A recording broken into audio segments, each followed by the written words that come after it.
Hello friends, welcome to my channel শিল্পালভ সনদ।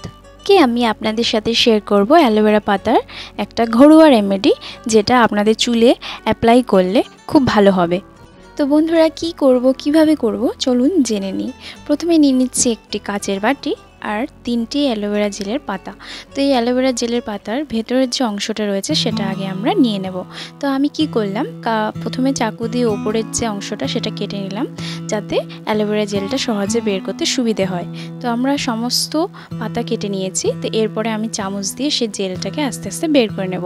বন্ধুরা, আমার অ্যালোভেরা গাছটা এখনও অনেক ছোট, তো এই 3টে পাতাই তার মধ্যে ছিল, তো আমি এটাই নিয়ে এসেছি কেটে।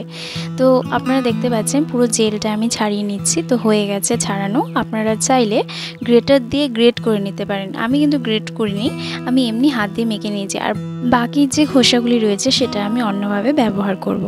এবার আমি এই অ্যালোভেরা জেলের মধ্যে দিয়ে দেব বাজাজ আলমন্ড তেল। আপনারা চাইলে নারকেল তেলও ব্যবহার করতে পারেন, আমার কাছে ছিল না বলে আমি এই তেলটা ব্যবহার করলাম।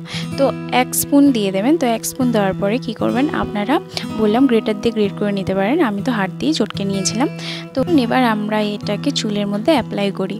তো প্রথমে আমি যে খোসাগুলো রেখেছিলাম সেই খোসাগুলোর মধ্যে একটু অ্যালোভেরা জেলটি লেগে রয়েছে, সেটাকে আমি মাথার মধ্যে ঘষে নেব।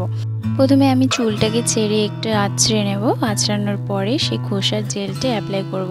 যেহেতু আমার কাছে জেলের পরিমাণটা কম, সে কারণে আমি এই খোসাটাও ছাড়িনি, তাই খোসার মধ্যে লেগে থাকা জেলটিও আমি আমার চুলের মধ্যে ঘষে নিচ্ছি। বন্ধুরা, অ্যালোভেরা পাতা কিন্তু আমাদের সব কিছু ক্ষেত্রেই উপকারী। আমরা যদি অ্যালোভেরা পাতার রসটিকে জুস বানিয়ে খেতে পারি, সেটা আমাদের পেটের পক্ষে অনেক উপকারী। এবার আমি জেলটিকে চুলের আগা থেকে শুরু করে গোড়া অবধি ভালো করে লাগিয়ে দেব। যেহেতু আমার কাছে জেলের পরিমাণটা খুবই কম, তো আমি আজকে একটু হালকাভাবেই পরিমাণে ব্যবহার করব, পরের দিন আবারও এটা ইউজ করব। তো আমি আমার চুলকে তো ভীষণ পছন্দ করি, এমনিতে আমার লম্বা চুলই পছন্দ। তো চুলকে যত্ন তো সবারই করা উচিত, আর চুলকে যত্ন রাখার জন্য আমাদের সমস্ত কিছুই ট্রাই করা উচিত, যে কিভাবে আমাদের চুলটা ভালো থাকবে। তো লাস্ট ফিনিশিংয়ে আমি কি করলাম, চুল দিয়ে বাটিটাই পুরো ঘষে নিলাম যা কিছু লেগেছিল। তো এটা ছিল আমার একটা কি বলবো, যা হোক বলুন আপনারা।